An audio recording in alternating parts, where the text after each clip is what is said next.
तो ऐसे बड़े श्राप जो शायद नहीं मिलते। पांडव कभी युद्ध जीतते ही नहीं।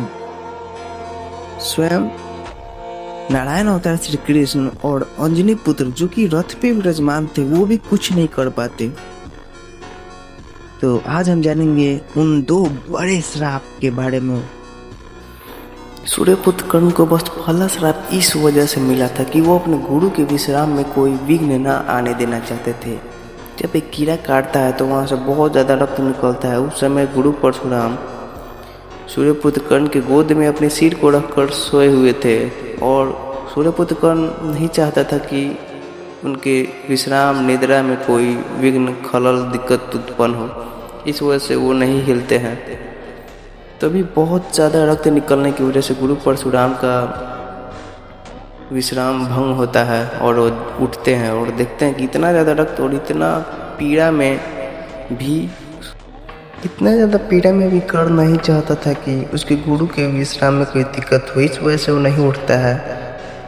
और वो समझ जाते हैं कि इतना ज़्यादा कोई ब्राह्मण सहन शक्ति नहीं कर सकता, इतना ज़्यादा सहन शक्ति हो ही नहीं सकता किसी ब्राह्मण में।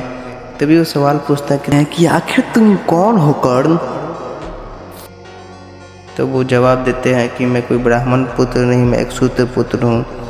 तब भगवान परशुराम का गुस्सा बहुत ज़्यादा बढ़ जाता है ये बात सुन के। तुम्हें इस अपराध का दंड मिलेगा। तुमने मेरे दिव्यास्त्रों को प्राप्त करने के लिए अपने गुरु से झूठ बोलने का महापाप किया है। रोगे तुम कर्ण।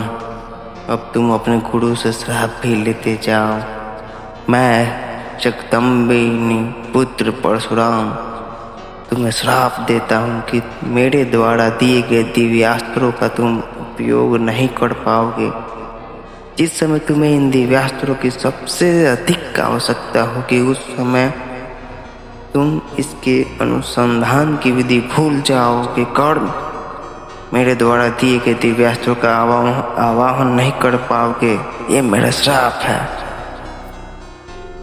इस श्राप की वजह से कर्ण का शिक्षा लेना व्यर्थ हो गया। जिन दिव्यास्त्रों की वजह से उसने अपने जीवन में बहुत सारे त्याग किए और गहन प्रतिज्ञा के बाद अपनी शिक्षा प्राप्त की और वो दिव्यास्त्र का आवाहन ही नहीं कर पाएगा, ये सुनकर वो अंदर ही अंदर पूरा टूट सा गया।